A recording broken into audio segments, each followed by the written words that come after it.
Me llamo Diego Ramírez y tenía 15 años la noche en que todo cambió. Muchos lo recuerdan como el incidente de la Renaissance, pero para mí fue la primera vez que entendí por qué mi padre me había entrenado desde niño. La Renaissance era el restaurante más caro de Manhattan. Sus candelabros brillaban como estrellas falsas. La música de jazz flotaba en el aire y los meseros se movían como bailarines. Yo, un chico con uniforme escolar barato y una mochila vieja a mis pies, no encajaba en ese mundo de trajes elegantes y perfumes costosos, pero no estaba allí por accidente. Acababa de morder mi hamburguesa cuando las puertas principales se cerraron de golpe. 4 hombres vestidos con overoles de mantenimiento echaron los cerrojos y sacaron pistolas. El murmullo se apagó, el miedo llenó el aire. Silencio. Todos los teléfonos sobre la mesa. Ahora, la voz del líder sonó como un cuchillo. No me moví, seguí masticando. Mi padre siempre decía, observa primero, reacciona después. De reojo vi a Victoria Salazar, una de las mujeres más ricas de México, millonaria hecha a sí misma, con fama de dura y calculadora. Cenaba sola en su mesa favorita cuando sintió el frío cañón de un arma en la espalda. ¿Va a transferirnos 50 millones ahora mismo o empezamos a disparar? El hombre corpulento con cicatriz en la cara habló al oído de Victoria. Me lampié la boca con la servita. No sentía miedo, solo una calma extraña. Tal vez era la voz de mi padre resonando en mi cabeza. Cuenta las salidas. Mide el tiempo. Nunca dudes. Uno de los asaltantes me vio.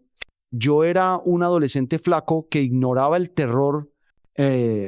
Chico, ¿eres sordo? Pon tu teléfono sobre la mesa. Levanté la vista despacio. Estoy escuchando. Respondí tranquilo. Solo estaba terminando mi comida. Mi padre decía que desperdiciar la comida es faltarles el respeto a quienes no tienen nada. Un recuerdo me atravesó. La risa profunda de mi padre, el general Alejandro Ramírez, corrigiendo mi postura en el patio. 3 meses antes lo habían declarado muerto de un infarto. Yo sabía la verdad. Lo habían envenenado porque descubrió corrupción en los contratos militares. El líder se acercó burlándose. Veamos si sigue siendo gracioso después de que... Señor, lo interrumpí con calma. Tiene exactamente 4 minutos y 37 segundos antes de que llegue la policía. Se quedó helado. ¿Qué dijiste? La alarma silenciosa se activó cuando forzaron la puerta. El gerente se tocó el reloj 3 veces. ¿Es el código de pánico? Lo aprendí en los manuales que mi padre traía a casa. Un silencio denso cayó sobre el lugar. Nadie respiraba. El líder soltó una carcajada cruel. Míralo al genio. Un pobre chamaco que se cree más listo que todos. ¿Transfiere ya o este mocoso se muere primero? Victoria tomó el teléfono con manos temblorosas. Nuestros ojos se cruzaron. Yo parpadeé una vez. Despacio. Después miré el candelabro sobre la cabeza del líder. Luego el extintor en la pared. Y volví a mirarla. Victoria entendió mi mensaje. Ella sabía leer gestos mejor que nadie. Necesito mi lector digital para la transferencia. Está en mi bolso. Despacio, dijo el líder, retrocediendo. Ese instante fue mío. No actué como un adolescente, sino como me entrenó mi padre. Pateé la pata de la mesa. Un plato de salsa salió volando y golpeó el rostro del líder. Gritó, cegado, tomé la silla y la lancé hacia arriba. El candelabro estalló. Lluvia de cristales cayó sobre todos. Puerta trasera. Ahora, grité a Victoria. El lugar se convirtió en caos. Los clientes corrían y gritaban.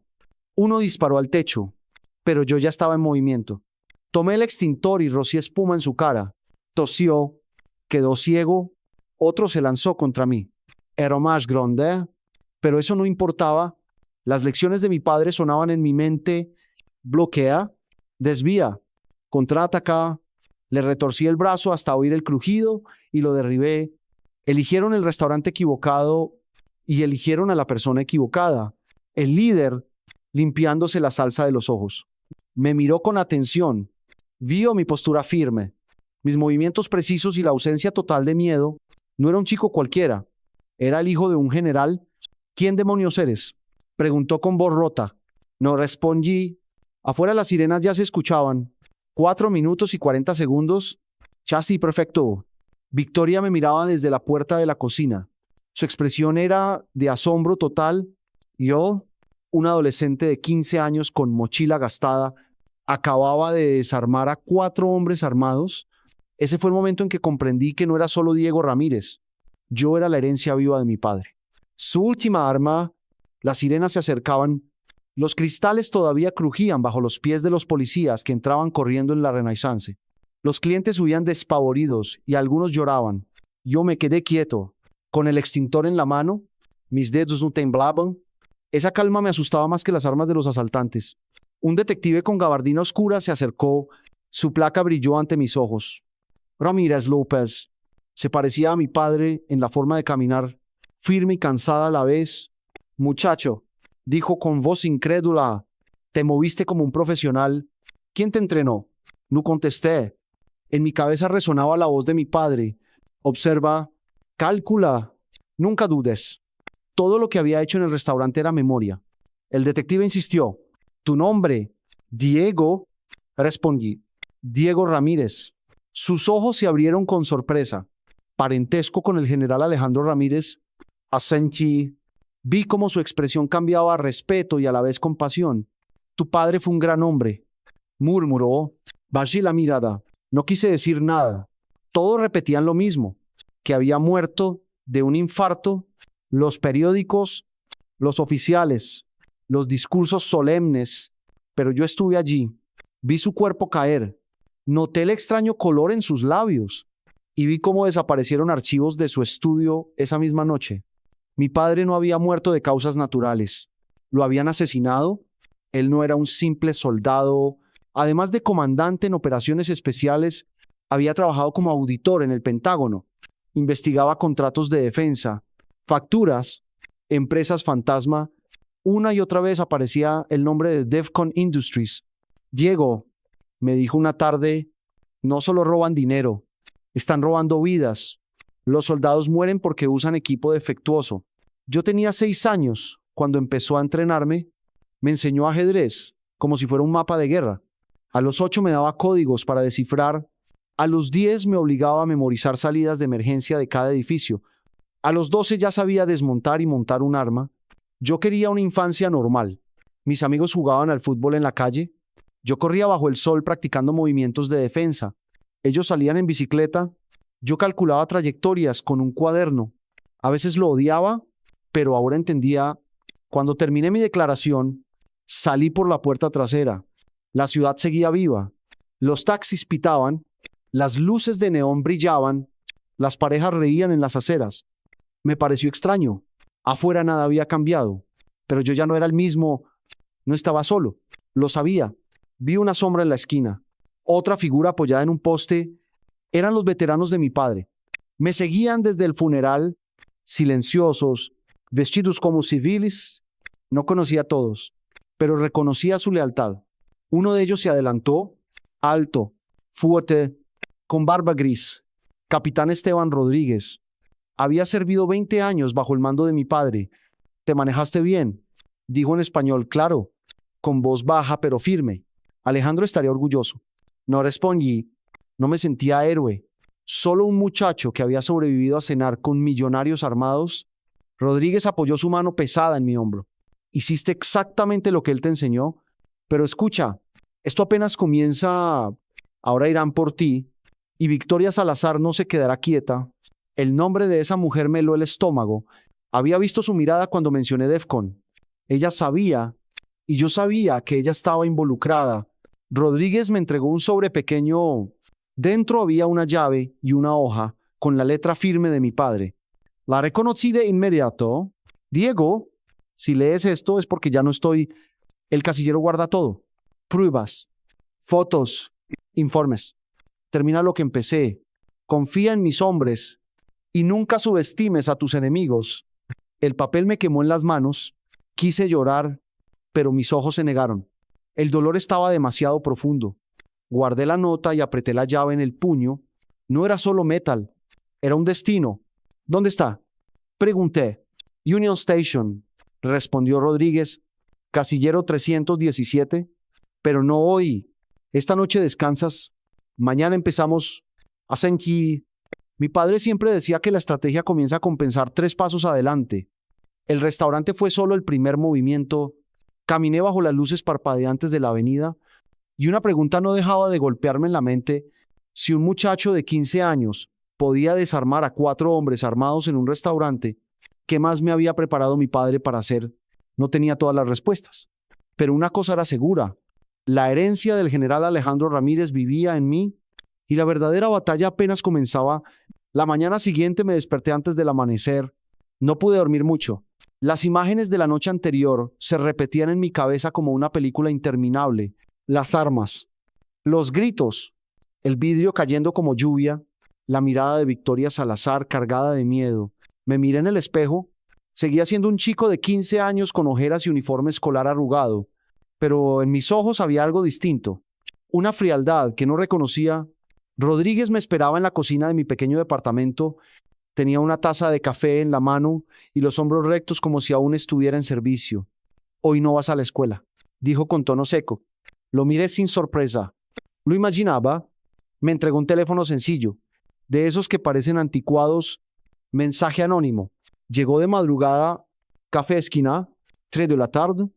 Alguien quiere verte. Tomé el aparato. En la pantalla había solo una frase: «Nos vemos en Café Esquina. Hablaremos de Defcon».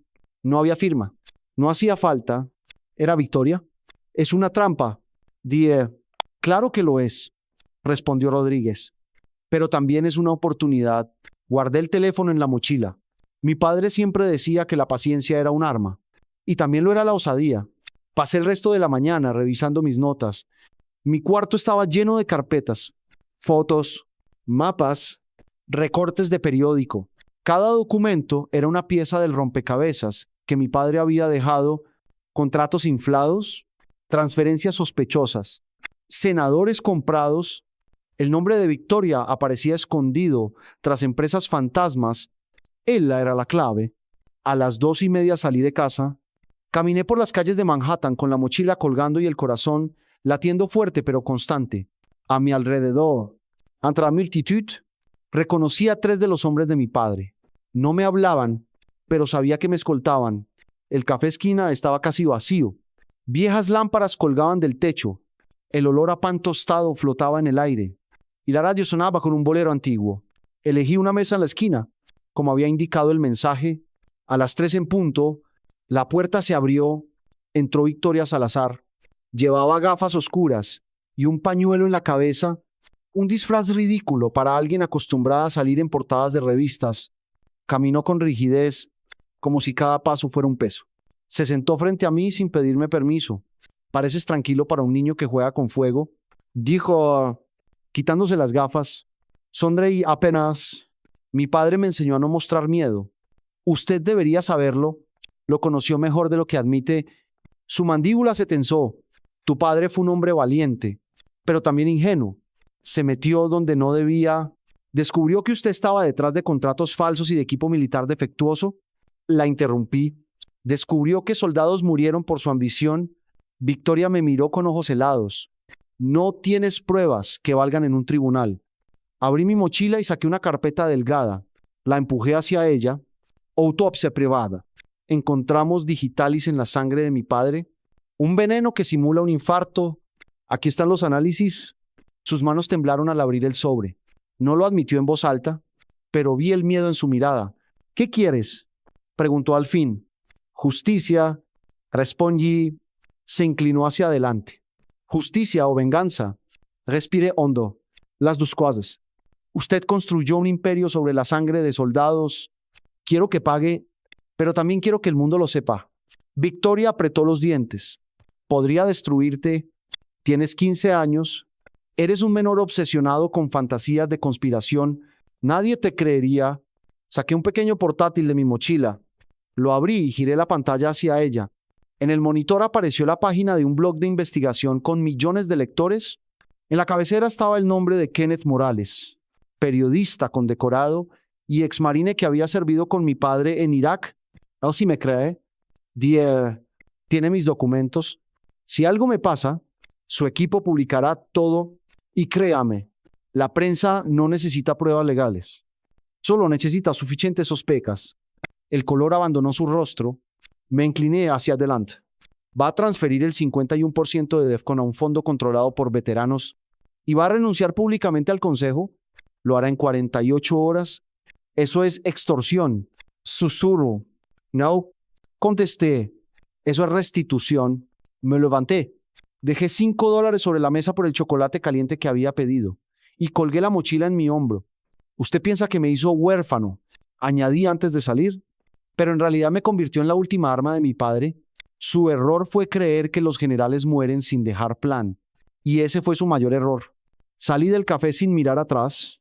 Afuera, la multitud seguía su curso, pero yo sabía que cada paso me acercaba al verdadero campo de batalla. Salí del café esquina con el corazón latiéndome en la garganta, pero con la calma de quien cumple una misión.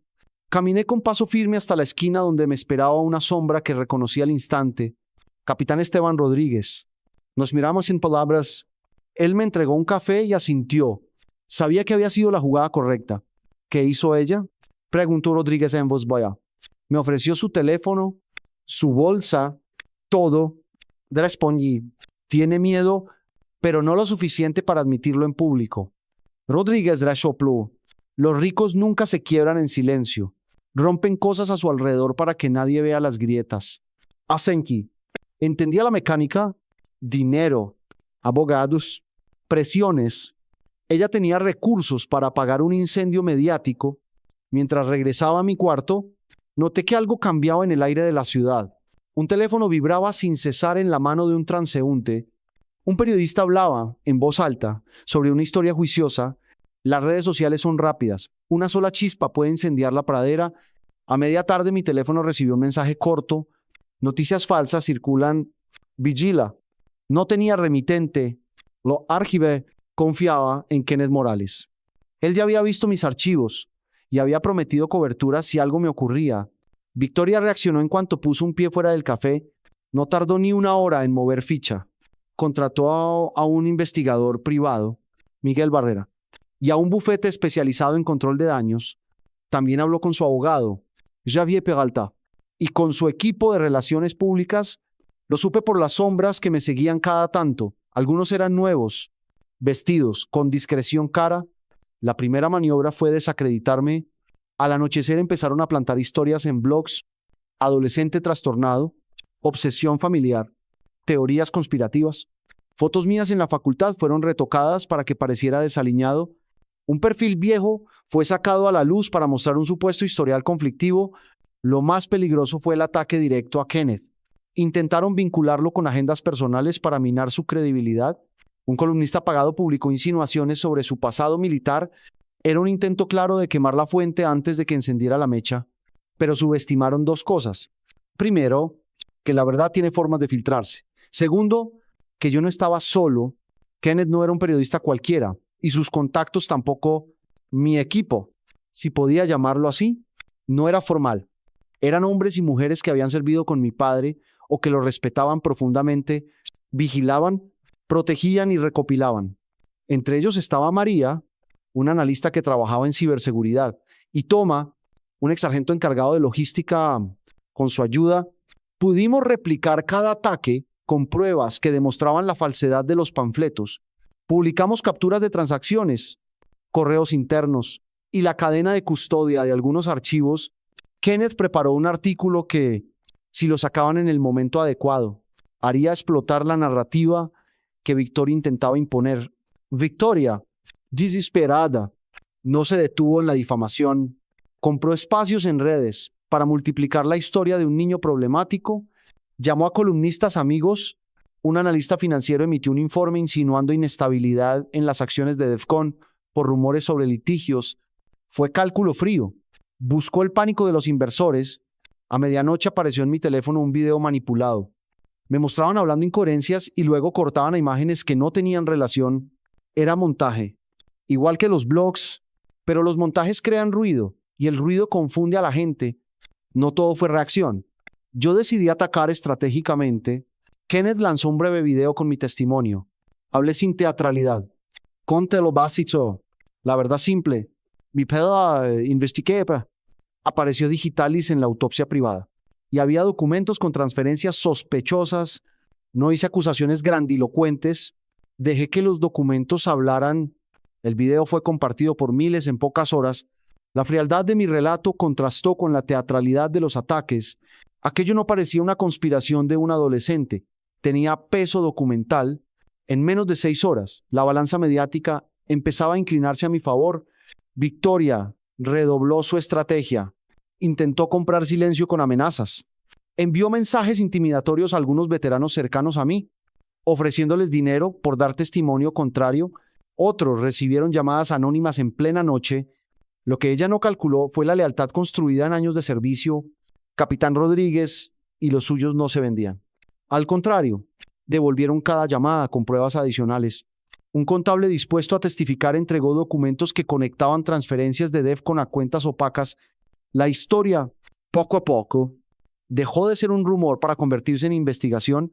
En paralelo, la presión social creció. Familias de veteranos se acercaron a las oficinas de los periódicos exigiendo respuestas. Un grupo de madres publicó fotos de sus hijos heridos por equipos defectuosos. Era humano, crudo y difícil de ignorar. La narrativa cambió de adolescente, perturbado a voces que exigen justicia. Victoria comenzó a aparecer en ruedas de prensa con semblante tenso. Sus defensas legales trabajaban horas extras. Había contratado la mejor asesoría posible, pero cada movimiento suyo generaba más escombros. Esa noche, al cerrar las puertas de mi cuarto, pensé a mi padre. Recordé sus instrucciones y su paciencia. Piensa 3 pasos adelante. Me decía, la contrarréplica había empezado. No sería sencilla ni limpia, pero por primera vez sentí que su plan, disperso en notas y candados, tenía la posibilidad de convertirse en algo real. Me acosté con la cabeza llena de papeles y con la certeza de que ya no había marcha atrás. La guerra había dejado de ser solo una idea. Era la única forma de honrar lo que había perdido. La noche en que decidimos atacar, la sensación fue extraña. No era una agresión física, sino una operación de paciencia y de tiempo. Kenneth me llamó por la tarde y me dijo que estaba listo para publicar, pero que necesitábamos coordinar la salida para maximizar el impacto. Si lo soltamos ahora, lo neutralizan.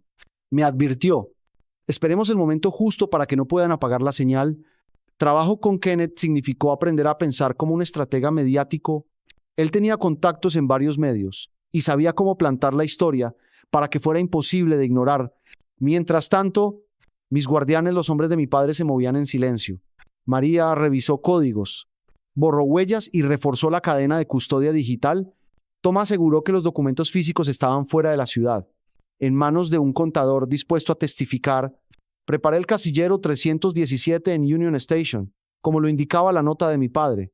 Dentro había una carpeta con copias, un disco duro y una llave adicional. Todo estaba sellado con códigos y marcas que Miguel Barrera, el investigador privado contratado por Victoria, no podría negar si lo viera. Era una garantía, un mecanismo que evitaba que la evidencia fuera destruida sin que alguien más la activara. A mediano que Kenneth me llamó otra vez con voz tensa. Mañana a las 6 hubo el primer avance. Dijo, empiezo con una pieza que explique lo básico, la autopsia privada, el nombre de Defcon y las transferencias. No acusaremos sin pruebas, pero lanzaremos preguntas que los medios no podrán dejar pasar. Le di la última orden, pública, y que deje claro dónde pueden encontrar las pruebas. Si algo sucede, a las 6 en punto, el artículo apareció en la plataforma de Kenneth. Fue limpio, directo y profesional. Titular, investigación preliminar. La posible conexión entre Defcon Industries y la muerte del general Ramírez. El texto exponía los hechos verificables, mostraba extractos de correos y una foto de la hoja de autopsia privada con la mención de Digitalis. No era sensacionalismo, era documentación. El efecto fue inmediato. Las redes se incendiaron. Programas de radio citaron fragmentos. Un grupo de veteranos organizó una protesta frente a las oficinas de Defcon. Los correos de periodistas comenzaron a llegar a mi bandeja. Solicitudes de entrevistas, peticiones de más documentos. Kenneth había activado la cadena. La historia dejó de ser un rumor en blogs para entrar al registro de medios serios. Victoria no perdió tiempo. Mi fuente dentro de su círculo me contó que Javier Peralta organizó una reunión de emergencia. Miguel Barrera recibió instrucciones explícitas. Encuentra al chico y desacredítalo antes de que la historia crezca. También activaron a un hacker para buscar la ubicación del disco duro. Esa noche su estrategia fue evitar que los medios pudieran acceder a las pruebas. Crear ruido para confundir. Lo que no esperaban era la seguridad redundante. Cada copia de los documentos tenía un sello digital y una red de custodios. Si intentaban borrar una, otras se publicaban automáticamente. Era el mecanismo que mi padre había preparado. Si algo pasaba, la verdad saldría. Lo llamábamos el interruptor de seguridad. Fue un elogio silencioso al ingenio de un hombre que ya no estaba. A las 10 de la mañana, la primera filtración oficial llegó al despacho del fiscal. Un paquete sellado con pruebas físicas y digitales. Un correo anónimo detalló los lugares donde estaban las copias. La respuesta del poder fue lenta pero contundente. La fiscalía abrió una investigación preliminar. La bolsa reaccionó con nerviosismo y las acciones de Defcon bajaron un 6% en pocas horas. Para quienes vivían de rumores, eso fue suficiente para empezar el pánico. Victoria entró en pánico. La vi en una grabación que difundió un equipo de investigación, pálido, con la voz dura pero temblando por dentro. Ordenó quemar toda operación mediática, contrató más abogados, amenazó a periodistas. Todo fue en vano. Cada movimiento suyo dejaba un rastro. Cada intento de manejo de daño servía para confirmar que había algo que ocultar. Intentaron también una jugada sucia. Publicaron fotos antiguas mías manipuladas para sugerir comportamiento violento.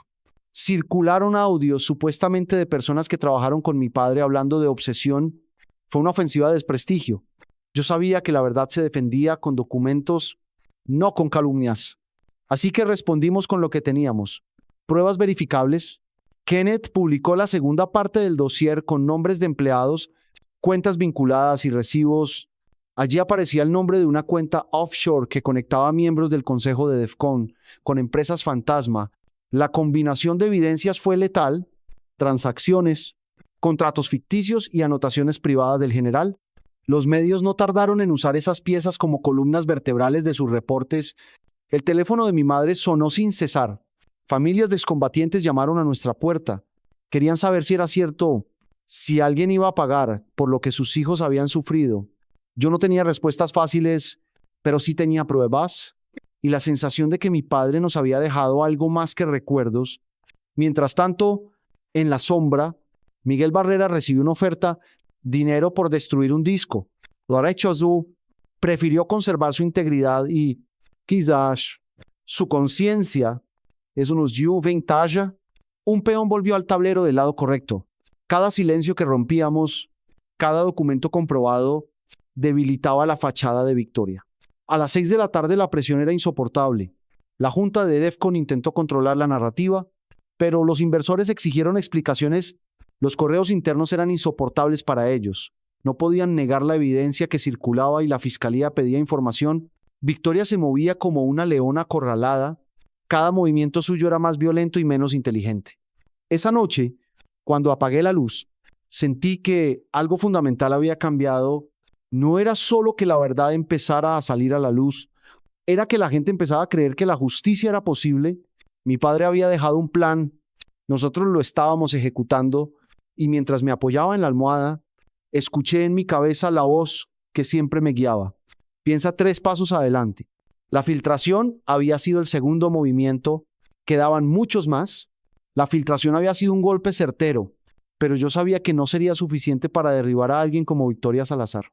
Ella no era una mujer que se rindiera, era una estratega acostumbrada a manipular y a sobrevivir en la cumbre, y al día siguiente, su contraataque comenzó. La mañana amaneció con titulares confusos. Algunos medios recogían la investigación de Kenneth Morales, pero otros publicaban desmentidos oficiales. En televisión, un portavoz de Defcon aseguró que los documentos eran falsos, creados por un adolescente perturbado que no podía superar la muerte de su padre. Rodríguez apagó la televisión con un gesto seco. Era previsible, murmuró. Yo asentí. Mi padre siempre decía que el enemigo niega primero, ataca después. Y finalmente ofrece dinero. No pasó mucho tiempo antes de que se cumpliera la segunda fase. Esa misma tarde recibí un sobre deslizado bajo la puerta de mi departamento. Dentro había fotos de mí caminando por la calle, comprando pan, hablando con Rodríguez. Cada imagen tenía una nota. ¿Sabemos dónde estás? Lo mostré a Rodríguez. Él no se sorprendió. Intimidación básica. ¿Quieren que cometas un error? Entonces no les daremos el gusto. Respondí, guardando las fotos en una carpeta. Esa noche Victoria movió sus piezas legales. El abogado Javier Peralta apareció en cadena nacional declarando que interpondrían demandas millonarias contra mí. contra Kenneth y contra cualquier medio que reprodujera la historia, hablaba de difamación, de manipulación de menores, de conspiración.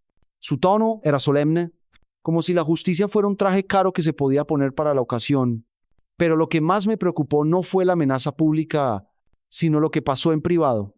María, nuestra analista, interceptó un correo que demostraba que Victoria había contratado a un hacker ruso para rastrear nuestras comunicaciones. El objetivo era encontrar las copias de seguridad. Si lograba borrarlas, podría ganar tiempo.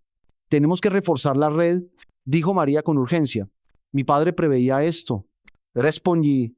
Por eso dejó copias físicas en diferentes ciudades. Aunque borren una, otras saldrán. Mientras tanto, Kenneth me llamó con voz firme. Diego, la presión es enorme. Recibí una orden judicial para entregar mis fuentes. No pienso hacerlo, pero debemos estar listos para todo. Resiste. La pedí. Si caes, caemos todos. Y mi padre no sacrificó su vida para que la verdad terminara en una papelera. El día siguiente fue aún más caótico. En las redes sociales comenzó a circular un video editado en el que yo aparecía gritando contra un grupo de chicos en la escuela. Era falso, un montaje armado con fragmentos viejos, pero la imagen era poderosa y muchos lo creyeron. Le mostré el video a Rodríguez. Ellos creen que la opinión pública es una bala. Dije, sí, respondió él, pero vida es algo. También puede volverse en su contra. Y así fue. Porque junto con la campaña de difamación apareció algo que Victoria no esperaba. Las familias de soldados empezaron a hablar. Una madre grabó un video contando cómo su hijo había muerto en Afganistán usando un chaleco defectuoso de Defcon. Otro veterano mostró cicatrices causadas por equipos de mala calidad. La indignación creció. Victoria respondió con arrogancia. Convocó una conferencia de prensa en un hotel de lujo. Yo la vi en televisión, vestida impeccable, con su sonrisa fría. Esto no es más que una campaña sucia contra mi persona, declaró. No hay pruebas sólidas. Solo especulaciones de un niño que busca atención. Esa frase fue su error, porque al llamarme niño, subestimó no solo lo que yo tenía en mis manos, sino también el poder de la empatía. Miles de personas reaccionaron indignadas. ¿Cómo podía una millonaria ridiculizar a un huérfano de 15 años que solo pedía justicia por la muerte de su padre? Kenneth aprovechó el momento. Publicó la tercera parte de la investigación, contratos inflados, pagos a senadores, transferencias ocultas en paraísos fiscales. El impacto fue devastador. La prensa ya no podía ignorar la historia. El fiscal general anunció públicamente que investigaría. Victoria, acorralada, pasó a la tercera fase. Dinero. Un mensajero apareció en mi puerta con un maletín. No necesitaba abrirlo para saber que había una fortuna dentro. Es un regalo de la señora Salazar. Dijo con voz temblorosa. Lo miré a los ojos. Dile que no necesito su dinero. Ya tengo la herencia más valiosa. La verdad de mi padre. Cerré la puerta y sentí un escalofrío. Era oficial. Había cruzado una línea. Ya no era un juego de documentos ni de rumores. Ahora era una guerra total. Esa noche escribí en mi cuaderno una frase de mi padre. El enemigo más peligroso no es el que dispara, sino el que cree que nunca será derrotado. Y mientras la copiaba, supe que Victoria había cometido ese error. Había usado miedo, abogados y dinero, pero cada paso la hundía más. Yo no era un niño aislado. Era el eco de un general y la voz de cientos de familias que pedían justicia. Y aunque tenía miedo, también tenía claridad. La batalla apenas empezaba. Yo no pensaba retroceder. Yo sabía que después de los fracasos públicos, Victoria Salazar recurriría a su recurso más brutal. La intimidación no había funcionado. Las demandas no habían frenado nada. Los sobornos habían sido rechazados. Solo quedaba un camino para alguien como ella. Eliminarme físicamente. La primera señal llegó de madrugada. Eran las 2 de la mañana cuando Rodríguez me despertó golpeando la puerta de mi habitación. Levántate. Diego, tenemos movimiento. Me vestí rápido y seguí sus pasos hasta la sala donde 3 veteranos observaban las pantallas de vigilancia. Había un auto negro estacionado frente al edificio, sin placas visibles. 2 hombres permanecían dentro. Uno fumaba. El otro hablaba por teléfono. Profesionales, murmuró Rodríguez. No son periodistas ni curiosos. Son cazadores. Mi corazón se aceleró, pero respiré hondo. ¿Qué hacemos? Esperar, observar. Nunca precipitarse, dijo él, repitiendo las mismas palabras que mi padre usaba en sus entrenamientos. A las 3 de la madrugada, el auto se marchó. Pensamos que era solo un reconocimiento, pero yo sabía que pronto volverían. El ataque real llegó 2 noches después. Yo regresaba de la biblioteca acompañado por Rodríguez y otro veterano, Ramírez. De repente, una furgoneta blanca bloqueó la calle. 3 hombres encapuchados descendieron armados con bates y cuchillos. «Entren al auto». «Rápido», gritó Rodríguez, empujándome hacia la parte trasera. Pero antes de que lográramos cerrar la puerta, los atacantes se abalanzaron. El primero intentó golpearme, pero Ramírez lo interceptó con un movimiento preciso. El bate cayó al suelo con un estruendo metálico. Rodríguez, con reflejos de soldado, derribó al segundo de un puñetazo directo al estómago. El tercero se lanzó hacia mí, cuchillo en mano. Sentí el filo rozar mi chaqueta, pero mi entrenamiento tomó el control. Recordé la voz de mi padre. Bloquea. Paré. Contraataque. Con un movimiento rápido desvié su brazo y lo golpeé con la rodilla. El cuchillo cayó. Rodríguez me alujó hacia atrás. «No te expongas. Diego, déjanos a nosotros». La pelea duró menos de 1 minuto. Los 3 atacantes terminaron en el suelo, atados con sus propias cuerdas. Gracias a la experiencia de los veteranos, llamamos a la policía, pero cuando llegaron no mostraron sorpresa. El oficial al mando murmuró: «No encontramos documentos de identidad, probablemente sicarios contratados. Sabemos cómo termina esto, sin pruebas». Cuando los patrulleros se fueron, Rodríguez me miró con gravedad. «Era cuestión de tiempo. Intentaron asustarte, luego manchar tu nombre. Ahora buscan tu vida. No habrá descanso». «Diego, esa noche casi no dormí. Me tumbé en el sofá, repasando cada recuerdo de mi padre, su voz, sus enseñanzas, sus advertencias. Nunca subestimes a un enemigo que tiene miedo de perderlo todo». Ahora entendía que Victoria estaba acorralada y, por eso, más peligrosa que nunca. A la mañana siguiente recibimos confirmación. María hackeó uno de los servidores usados por la firma de seguridad de Victoria. Encontró un contrato firmado bajo un nombre falso. El encargo era claro: neutralizar al objetivo Diego Ramírez. El pago ya había sido transferido. Me quedé mirando la pantalla en silencio. «Así que para ella soy solo un objetivo», dije con voz fría. «No, Diego», corrigió Rodríguez, «eres la amenaza que puede destruirla, y eso la desespera». Decidimos cambiar de base. Dejamos el apartamento de Brooklyn y nos trasladamos a un almacén abandonado en Queens que los veteranos habían acondicionado como búnker. Cámaras, generadores, túneles de escape. Parecía exagerado, pero después de esa noche ya nada lo era. En ese refugio tuve una conversación con Kenneth. Me llamó por videollamada, con el rostro cansado. «Diego, la historia está tomando fuerza, pero ahora tu seguridad es prioridad. Si te pasa algo, la investigación perderá impacto. Kenneth, si me pasa algo, las pruebas seguirán circulando». Mi padre lo dejó todo preparado. «Lo sé», respondió él, «pero no es lo mismo. El símbolo eres tú, no los papeles». Esa frase me golpeó. Nunca me había considerado un símbolo, pero entendí que la lucha había trascendido mi venganza personal. Era la voz de muchas familias que habían perdido a sus hijos en guerras absurdas. Esa misma semana hubo un segundo intento. Un francotirador disparó contra el almacén mientras entrenaba con Rodríguez. La bala impactó en una pared a escasos centímetros de mi cabeza. Rodríguez reaccionó en segundos, sacándome del área abierta. Los veteranos localizaron el nido del tirador, pero ya había huido. Yo estaba temblando, pero no por miedo. Era rabia. «Quieren matarme como mataron a mi padre», murmuré con los dientes apretados. «Pero no voy a darles ese gusto». Esa noche grabé un nuevo mensaje para la gente. Me senté frente a la cámara, con el uniforme escolar aún puesto. «Mi nombre es Diego Ramírez.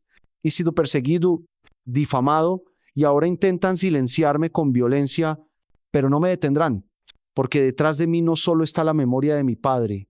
Están los nombres de cientos de soldados que murieron por culpa de la corrupción, y cada bala que disparan contra mí es un recordatorio de su culpa».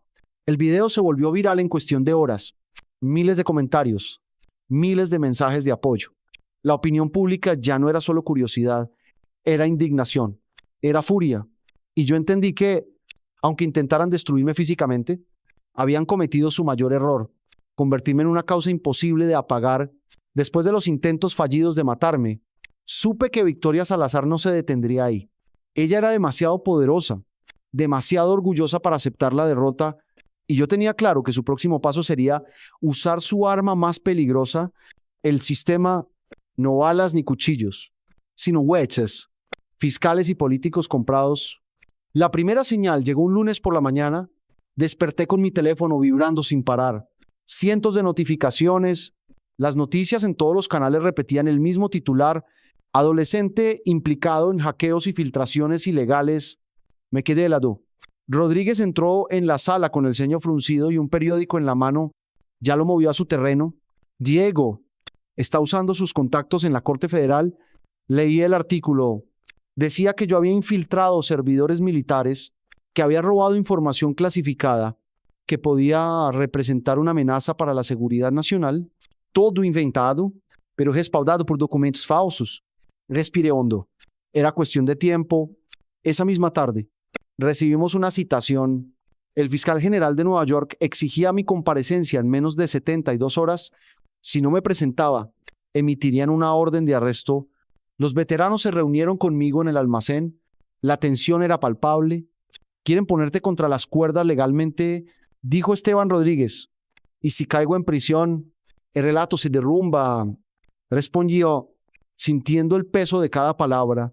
Fue entonces cuando María, nuestra experta en sistemas, sonrió con calma. Ellos creen que son los únicos con jueces y fiscales en el bolsillo, pero olvidan que nosotros tenemos a la opinión pública, y en esta era, 1 millón de voces valen más que un juez corrupto. Decidimos actuar antes que ellos. Grabé otro mensaje en video, pero esta vez con pruebas contundentes. Me senté frente a la cámara con la bandera de mi padre detrás. Mi nombre es Diego Ramírez. Hoy me acusan de hackeo y robo de información. La verdad es que esa información me la dejó mi padre, el general Alejandro Ramírez, quien fue asesinado después de descubrir la corrupción de Defcon y de Victoria Salazar. Los documentos que presentarán contra mí son falsos, fabricados para silenciarme. Aquí les muestro las pruebas. María proyectó en pantalla un archivo digital. Eran registros de los metadatos que demostraban que los documentos falsos habían sido creados en un servidor vinculado a una empresa de Salazar. Todo quedaba al descubierto. El video se publicó a medianoche. Para el amanecer, ya tenía 5 millones de reproducciones. Y lo más importante, la gente comenzó a movilizarse. Hubo protestas frente al edificio de la Corte, pancartas que decían «Todos somos Diego y justicia para el general Ramírez». El día de mi citación, la entrada de la Corte estaba rodeada de manifestantes. Nunca olvidaré ese momento. Caminaba entre la multitud, protegido por los veteranos, y escuchaba los gritos: «Diego no está solo. La verdad vencerá». Dentro de la sala, el fiscal me observaba con una mezcla de desdén y nerviosismo. Victoria estaba sentada en la primera fila, impeccable, con un traje caro y una sonrisa fría. El juez, un hombre mayor con fama de aceptar favores políticos, comenzó a leer la acusación. Pero antes de que terminara, mi abogado, Javier Peralta, se levantó. Su señoría, presentamos una moción de desestimación inmediata. La evidencia contra mi cliente es falsa, y aquí están los metadatos que lo demuestran. Además, los servidores desde donde se fabricaron pertenecen a una subsidiaria de Salazar Enterprises. El juez frunció el ceño. Victoria se tensó. El fiscal protestó, pero Peralta continuó implacable. Why? Por si fuera poco, la opinión pública ya conoce esta verdad. Su señoría, sería un escándalo nacional intentar procesar a un menor de edad con pruebas falsas. Hubo un silencio denso. Finalmente, el juez suspiró. Este tribunal suspende temporalmente el caso hasta nueva revisión. La sala estalló en murmullos. Yo respiré aliviado, pero sabía que no era una victoria definitiva. Afuera, los manifestantes celebraban como si hubiéramos ganado una guerra, pero por dentro entendía que Victoria solo cambiaría de estrategia esa misma noche que lo confirmé. Recibí un mensaje anónimo en mi teléfono. La corte no funcionó. Próximo paso: Senado. Compartí el mensaje con los veteranos. Rodríguez apretó los puños. va a usar a sus senadores comprados para iniciar una investigación federal. Quiere etiquetarte como amenaza a la seguridad nacional. Yo cerré los ojos un instante, recordando a mi padre. Su voz volvía a resonar. El enemigo siempre abre un segundo frente. Anticípate. Así que tomé una decisión arriesgada. Si quiere llevar esto al Senado, iremos nosotros primero. Kenneth Morales tiene contactos allí. Vamos a exponerla públicamente antes de que mueva sus fichas. Los veteranos me miraron con respeto. Sabían que no era un simple plan de defensa, era un ataque frontal. Esa noche, en la penumbra del almacén, trazamos nuestra estrategia y yo sentí, por primera vez, que no solo estaba defendiendo mi nombre, estaba llevando la guerra de mi padre al corazón del poder. Sabía que el campo de batalla había cambiado. Ya no eran solo sicarios en las calles o jueces en la corte. Ahora Victoria Salazar quería arrastrarme al Senado, presentarme como una amenaza a la seguridad nacional, un adolescente que jugaba con secretos peligrosos, y si lo lograba, yo terminaría marcado como terrorista. Por eso, 2 días antes de la audiencia, viajamos a Washington. Los veteranos me acompañaron en silencio durante el trayecto en tren. Recuerdo mirar por la ventana y pensar en mi padre. El verdadero campo de batalla siempre será político. Hijo, solía decir. Ahora entendía cada palabra. Kenneth Morales nos esperaba en un pequeño despacho prestado por un senador retirado que había sido amigo de mi padre. Diego, me dijo con voz grave, esta será tu oportunidad.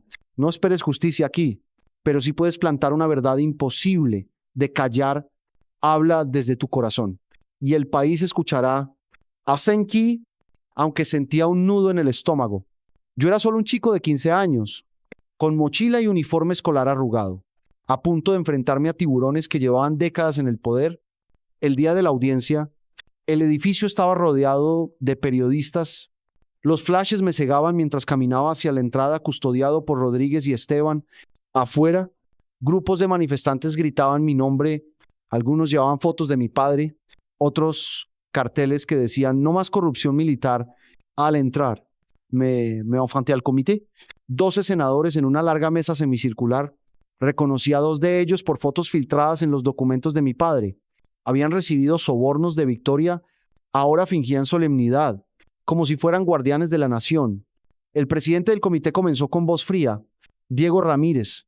Se le acusa de tener en su posesión documentos clasificados, de filtrar información a medios y de representar un riesgo para la seguridad de este país. ¿Qué tiene que decir? Respiré hondo. Sentí la mirada de todos sobre mí. Mis manos temblaban bajo la mesa, pero mi voz salió firme. Mi nombre es Diego Ramírez. No soy un hacker ni un terrorista. Soy hijo del general Alejandro Ramírez, un hombre que dedicó 30 años de su vida a servir a esta nación. Fue asesinado porque descubrió la corrupción en contratos militares manejados por DEFCON y protegidos por Victoria Salazar. Mostré una carpeta con copias de pruebas, fotografías, transferencias bancarias, contratos inflados. Estos documentos no son invento mío. Mi padre los recopiló durante 3 años. Él sabía que lo iban a silenciar y me entrenó para continuar cuando ya no pudiera. Hubo murmullos en la sala. Algunos senadores se movieron incómodos en sus asientos. Victoria estaba sentada detrás de ellos, fingiendo calma, pero sus ojos me taladraban con odio. Uno de los senadores, claramente comprado, me interrumpió. Muchacho, pretende que creamos que un adolescente puede manejar este tipo de información sin ayuda extranjera. Esto huele a manipulación internacional. Lo miré directo a los ojos. Lo que huele es la corrupción en esta sala. Mi padre registró sus reuniones con representantes de DEFCON. Aquí tengo copias de audios donde usted, senador, negocia contratos a cambio de favores. ¿Quiere que lo reproduzca ahora mismo? El silencio cayó como un balde de agua helada. El senador empalideció. Kenneth, sentado en la parte de prensa, me hizo una leve señal para continuar. Me incliné hacia el micrófono. No soy un experto en política, pero entiendo algo que mi padre me enseñó. La verdadera seguridad de un país no se mide por el dinero en contratos, sino por la confianza de su gente. Y ustedes, señores, han traicionado esa confianza. Las cámaras grababan cada palabra. Yo podía sentir cómo el eco de mi voz se extendía más allá de esa sala, llegando a millones que veían la transmisión en vivo. Un segundo senador, nervioso, Intentó cambiar el rumbo. Lo que usted dice es grave. ¿Tiene algo más que aportar? Asenji, saqué una memoria USB y la coloqué sobre la mesa. Aquí hay registros de pagos, correos electrónicos y hasta órdenes de eliminar testigos. Incluye transferencias hechas a cuentas controladas por Victoria Salazar. Si este comité no actúa, mañana estos archivos estarán en manos de la prensa. Victoria no pudo contenerse. Se levantó y gritó: esto es inadmisible. Es un menor manipulando la opinión pública. El presidente del comité golpeó la mesa. Silencio en la sala. Yo la miré directamente. No soy un menor manipulado. Soy el hijo de un general al que usted mandó matar. Y estoy aquí porque no tengo miedo de decirlo frente a todos. La audiencia se suspendió en medio de un caos de gritos, cámaras y discusiones. Los veteranos me sacaron del edificio por una puerta trasera mientras la multitud afuera rugía con fuerza. Esa noche, los noticieros no hablaban de otra cosa. Los hashtags Diego Ramírez y Justicia para el General eran tendencia mundial. Algunos senadores comenzaron a pedir investigaciones formales. Otros, desesperados, se escondían del ojo público. En nuestro refugio, mientras veía las noticias, Rodríguez me puso una mano en el hombro. Hoy cambiaste la batalla. Diego, ya no es solo tu guerra, es la guerra de todo un país. Me quedé en silencio, procesando lo ocurrido. Había enfrentado al Senado, había expuesto a Victoria frente a millones, pero en el fondo sabía que aún no era el final. Ella todavía tenía recursos, todavía tenía aliados. Sin embargo, por primera vez sentí que la balanza se inclinaba a nuestro favor. Mi padre estaría orgulloso. Después de mi intervención en el Senado, la opinión pública se volcó a nuestro favor. Las redes ardían con mi nombre. Los periódicos abrían con titulares sobre la corrupción y hasta algunos senadores pedían investigaciones formales, pero en mi interior sabía que Victoria Salazar no aceptaría la derrota. Una mujer que había construido un imperio de sangre y sobornos durante 3 décadas no se rendiría solo porque un muchacho la había expuesto en una sala llena de cámaras. Y no me equivoqué. 2 días después, mientras estábamos en el refugio de Queens, Rodríguez recibió un mensaje encriptado de uno de sus contactos en el Pentágono. La advertencia era clara. Victoria está preparando su contraataque. Será rápido y brutal. ¿Qué significa eso? Pregunté. Tratando de mantener la calma, Rodríguez me miró con seriedad. Significa que va a usar todo lo que le queda. No abogados, ni sicarios esta vez. Va a golpear directamente tu imagen, tu credibilidad, tu seguridad. Hará que el país entero crea que eres el verdadero villano. La primera jugada fue mediática. De repente, canales de televisión supuestamente independientes comenzaron a transmitir un documental falso titulado El adolescente peligroso.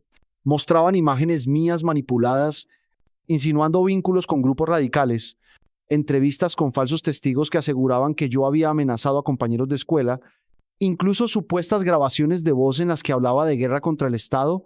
Me senté frente a la pantalla, con el estómago encogido. ¿Cómo pueden inventar tanto? Murmuré. María golpeó el teclado con frustración. Todo es fabricado. Diego, son deepfakes, audios modificados, actores pagados, pero si la gente los cree, poco importa que sean falsos. La segunda jugada fue más peligrosa. A la mañana siguiente, un convoy policial rodeó el almacén. Eran más de 20 agentes con órdenes de registro. La jefe gritó con megáfono: Diego Ramírez, salga con las manos en alto. Está acusado de traición y conspiración. Los veteranos reaccionaron de inmediato.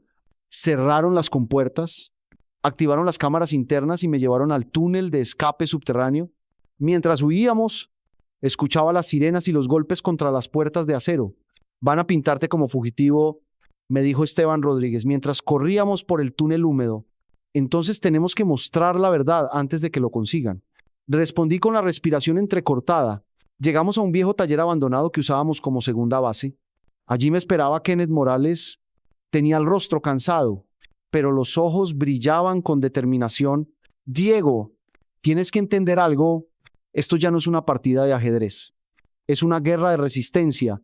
Si ella logra que te arresten bajo esos cargos, tu causa se hundirá. Entonces tenemos que adelantarnos otra vez. Respondí. ¿Qué tienes? Kenneth abrió su laptop y me mostró un archivo. Eran correos electrónicos filtrados que vinculaban directamente a Victoria con un escuadrón de operaciones clandestinas. Entre ellos, órdenes de ejecutar a testigos clave y transferencias de dinero a cuentas de senadores corruptos. Esto puede hundirla definitivamente, dijo Kenneth, pero hay un riesgo. Si publicamos todo ahora, también exponemos a nuestras fuentes vidas en peligro. Me quedé en silencio, pensando en mi padre. Él siempre había dicho que el costo de la verdad era alto, pero que la mentira costaba más vidas. Cerré los ojos y murmuré. Mi padre murió porque decidió callar hasta tener pruebas suficientes. Yo no cometeré el mismo error. Esa misma noche, grabamos un nuevo video. Me senté con los documentos impresos frente a mí y miré directo a la cámara. Me llaman fugitivo, me llaman traidor, pero los verdaderos traidores son quienes venden la seguridad de los soldados por millones de dólares. Aquí están las pruebas, aquí están sus nombres, y mientras yo respire, no podrán enterrarlas. El video fue publicado en más de 50 cuentas simultáneamente, preparado para sobrevivir incluso si bloqueaban algunas en cuestión de horas. Explotó en las redes. Hashtags como Victoria Salazar corrupta y Justicia Ramírez dominaron las tendencias, pero el contraataque de Victoria no terminó allí. Al día siguiente, un grupo armado atacó la oficina de Kenneth, dispararon contra las ventanas, destrozaron equipos, pero por milagro nadie resultó herido. El mensaje era claro: cállense o mueran. Recuerdo la mirada de Kenneth esa noche. Estaba agotado, pero aún más decidido. Diego, ya no se trata solo de exponerla, se trata de sobrevivir lo suficiente para ver cómo cae. Me acerqué a la ventana y observé la ciudad iluminada. Sabía que cada paso nos acercaba al desenlace, que Victoria estaba dispuesta a destruirlo todo antes de perder. Pero también sabía algo más. Ella ya había cometido su mayor error. Al intentar aplastarme, me había convertido en un símbolo imposible de callar. Ya no era solo el hijo de un general asesinado, era la voz de miles que exigían justicia. Y en ese momento, mientras el viento nocturno golpeaba los vidrios, juré que no importaba el precio, llevaría esta lucha hasta el final. Después de mi último video, el país entero parecía dividido en dos. De un lado, millones de personas pedían justicia, convencidas de la corrupción de Victoria Salazar. Del otro, un pequeño grupo de poderosos intentaba mantener su imagen intacta, defendiendo lo indefendible. Pero yo sabía que en política y en negocios, la lealtad dura solo mientras el dinero fluye. Y el dinero de Victoria comenzaba a convertirse en veneno. La primera señal de grietas llegó de donde menos lo esperaba. Uno de los senadores que siempre la había defendido apareció en televisión nacional declarando: si las pruebas contra la señora Salazar son ciertas, debemos abrir una investigación completa. Escuché esas palabras y sonreí con amargura. Ese mismo hombre aparecía en los audios de mi padre aceptando sobornos. No era valentía lo suyo. Era miedo. Miedo a hundirse con ella. Rodríguez me dijo en voz baja: los buitres huelen sangre. Y cuando la manada huele sangre, abandonan a la leona herida. Los días siguientes fueron un desfile de versiones. Directivos de empresas asociadas a DEFCON renunciaban públicamente. Algunos filtraban correos electrónicos para demostrar que habían sido presionados. Era un intento desesperado por salvarse antes de que todo explotara. Yo observaba todo desde nuestro refugio. Podía sentir que el cerco se cerraba, pero no solo sobre mí, también sobre ella. Victoria reaccionó con furia. Convocó a una conferencia de prensa en un hotel de lujo. Apareció impecable, con traje blanco y una sonrisa falsa.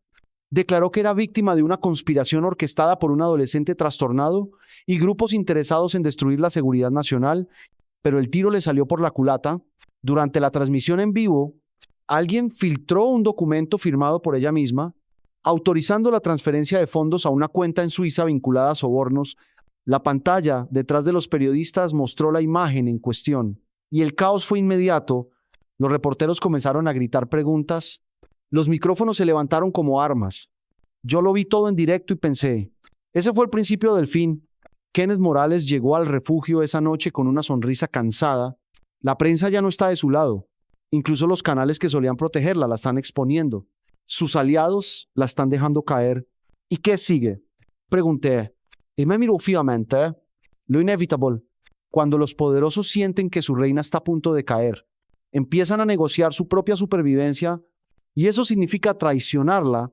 Tenía razón. Al día siguiente recibimos un paquete anónimo. Dentro había un disco duro con miles de correos y grabaciones. Eran de uno de sus abogados principales, Javier Peralta. el mismo que había estado a su lado durante años. En un mensaje adjunto decía: no pienso ir a prisión por ella. Aquí tienen todo, revisamos el contenido y quedamos helados. Había pruebas de reuniones privadas con senadores, órdenes directas de encubrir muertes de soldados e incluso registros de pagos al fixer Víctor Calderón, responsable de envenenar a mi padre. Rodríguez golpeó la mesa. Esto es dinamita pura. Con esto no solo la hundimos a ella, sino a toda su red. Sentí un escalofrío. Era como si mi padre hablara desde el más allá. Entregándonos la última pieza del rompecabezas, decidimos actuar rápido. Kenneth publicó un artículo demoledor con los archivos, acompañado de mi testimonio en video. Lo tituló La red de sangre, cómo Victoria Salazar compró el poder con la vida de soldados. El impacto fue inmediato. Los noticieros abrieron con la noticia, las portadas de periódicos gritaron su nombre y hasta la bolsa reaccionó. Las acciones de Ashford Industries se desplomaron en cuestión de horas, pero lo más devastador fue lo que ocurrió dentro de su propio círculo. Varios directivos de DEFCON comenzaron a colaborar con el FBI para obtener inmunidad. Cada uno entregaba un pedazo más de la verdad, apuñalándola para salvarse. Yo seguía cada movimiento desde nuestro centro de control. No podía evitar sentir una mezcla de satisfacción y tristeza. Era la justicia que buscaba, sí, pero también era una muestra brutal de cómo el poder corrompe hasta la lealtad más cercana. La confirmación final llegó cuando María interceptó una llamada entre Victoria y uno de sus últimos aliados. La escuchamos gritar desesperada: me dejaron sola, cobardes. Después de todo lo que hice por ustedes. Su voz estaba rota, cargada de rabia y miedo. Era la voz de una reina destronada. Me quedé en silencio unos segundos antes de responder: padre, lo logramos. Ella se está desmoronando desde adentro. Kenneth, con mirada seria, añadió: Diego, prepárate. Su caída es inminente, pero todavía puede intentar un último golpe. Los animales más peligrosos son los que ya no tienen nada que perder. Tenía razón. Sabía que la batalla final estaba cerca. Podía olerlo en el aire. El imperio de Victoria Salazar estaba colapsando, ladrillo por ladrillo, traición por traición. Y yo debía estar listo para el momento decisivo. El derrumbe de Victoria Salazar ya no era un secreto. Sus empresas caían en la bolsa, sus aliados huían, sus abogados filtraban pruebas y sus senadores comprados guardaban silencio. Pero yo sabía que una mujer como ella nunca aceptaría perder sin intentar un último movimiento. Y tenía razón. La noticia llegó al amanecer. María entró en la sala con el rostro pálido. Interceptamos un mensaje. Victoria pidió un encuentro contigo. Diego, ¿quiere hablar cara a cara? ¿Sin cámaras? Sin periodistas. Rodríguez frunció el ceño. Es una trampa. No irás. Yo lo pensé en silencio. Era la oportunidad que había esperado desde la muerte de mi padre, no para destruirla, eso ya estaba en marcha, sino para mirarla a los ojos y decirle la verdad. Iré, respondí. El lugar acordado fue una vieja mansión en las afueras de la ciudad, propiedad de uno de sus socios caídos. En desgracia, llegamos de noche, acompañados por los veteranos, aunque ellos se quedaron en el perímetro. Yo entré solo con la mochila al hombro. Como aquel día en el restaurante cuando todo comenzó, la encontré en un salón oscuro, sentada en un sillón de cuero, con una copa de vino en la mano. Su traje impecable contrastaba con su rostro cansado. Me miró con una sonrisa amarga, así que el hijo del general vino a darme la estocada final. Me mantuve de pie, observándola. No vine a darte nada. Victoria, tú misma cavaste tu tumba. Yo solo me aseguré de que todos lo vieran. Ella bebió un sorbo y dejó la copa sobre la mesa. Tienes coraje. Diego, te lo reconozco, pero no entiendes cómo funciona este mundo. Hoy celebras, mañana serás olvidado. Yo construí un imperio durante 30 años. Tú eres solo un adolescente con un ejército de fantasmas. Respire hondo.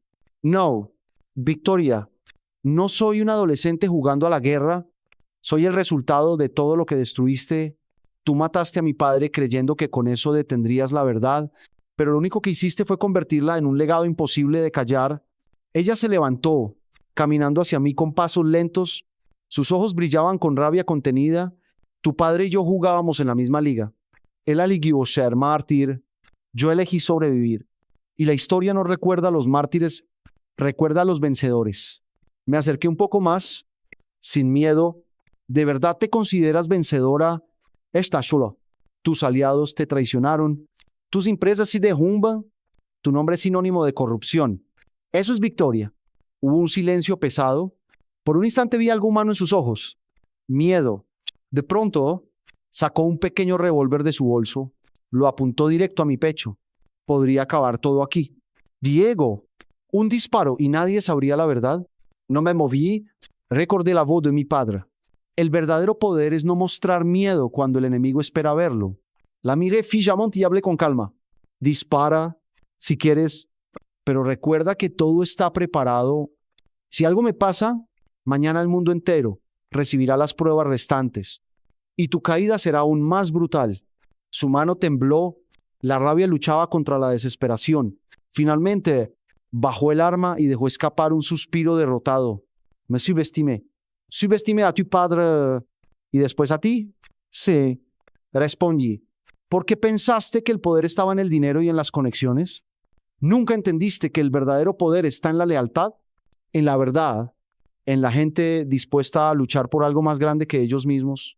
Ella dejó el arma sobre la mesa y volvió a sentarse. Su rostro, antes altivo, ahora era el de una mujer rota. ¿Y qué harás conmigo? Diego, me entregarás como trofeo a los que antes me aplaudían. Me quedé en silencio unos segundos. Luego respondí. No necesito trofeos. La justicia hará su trabajo. Yo ya hice el mío. Exponer quién eres de verdad. Salí de la mansión sin mirar atrás. Afuera, los veteranos me esperaban. Rodríguez me puso una mano en el hombro. Todo bien. Asenchi. Ella ya perdió. Solo queda el trámite. Al día siguiente, las noticias confirmaron su arresto. Imágenes de Victoria esposada, rodeada de agentes federales, dieron la vuelta al mundo. Su rostro, alguna vez símbolo de poder, ahora era el de la derrota. Esa noche, frente a la tumba de mi padre, le hablé en voz baja. Padre, lo logramos. La mujer que te quitó la vida ya no volverá a dañar a nadie. No fue fácil. A veces sentí miedo, a veces rabia, pero tus enseñanzas me guiaron hasta aquí. Puse una flor fresca sobre la lápida y respiré profundo. El viento soplaba suave, como si él mismo me respondiera. Comprendí entonces que la verdadera victoria no era ver a Victoria Salazar caer, sino transformar su caída en esperanza para miles de familias. Mi lucha no había terminado, apenas comenzaba. Han pasado 6 meses desde que Victoria Salazar cayó en manos de la justicia, medio año desde que su imperio, construido con sobornos y sangre, se desplomó frente a los ojos del país entero. Yo, Diego Ramírez, ya no camino como un muchacho que lucha en las sombras. Hoy dirijo el Fondo General Ramírez, una fundación nacida del sacrificio de mi padre, dedicada a apoyar a las familias de veteranos e investigar la corrupción militar. Cada semana recibimos cartas de viudas que ahora tienen pensiones dignas, de soldados heridos que al fin obtienen tratamientos reales, de niños que ya no crecen con miedo a perderlo todo por contratos corruptos. El legado de mi padre vive en cada sonrisa recuperada, pero el cambio no fue solo personal. El país entero despertó, los senadores que aceptaron sobornos fueron juzgados, las empresas cómplices enfrentan investigaciones y por primera vez en décadas se habla de una verdadera reforma en el sistema de defensa. No soy ingenuo. La corrupción no desaparece en 6 meses, pero ahora saben que hay ojos vigilantes, que ningún secreto es eterno. A veces camino hasta la tumba de mi padre. Me siento frente a su nombre grabado en mármol y le hablo en voz baja. Lo logramos, papá. No solo hicimos justicia, convertimos tu sacrificio en esperanza. El viento me responde con silencio, pero en ese silencio escucho su voz, firme como siempre. Nunca luche solo. La verdad, siempre necesito un ejército. Hoy ese ejército no son solo los veteranos que me protegen, son miles de personas en las calles, millones conectados a una pantalla, convencidos de que incluso un joven de 15 años puede desafiar imperios si lleva consigo la memoria de un general y la fuerza de la justicia. Y ahora me dirijo a ti, que has seguido esta historia hasta el final. Si estas palabras te conmovieron, si sientes que esta lucha también es tuya, no olvides unirte a nuestra comunidad, porque aquí seguimos contando vidas de millonarios, pero no las que solo brillan con dinero, sino aquellas que muestran caídas y redenciones. Suscríbete para seguir descubriendo más vidas de millonarios, historias que conmueven, que incomodan y que inspiran. Deja tu comentario para decirnos desde dónde escuchas estas vidas de millonarios. y comparte este relato con alguien que necesite recordar que la justicia aún es posible. Y recuerda, cada nuevo episodio trae otra mirada a las vidas de millonarios, no para admirar su poder, sino para aprender de sus errores y sus derrotas, porque al final lo que queda no es la riqueza, sino la huella que dejamos en los demás.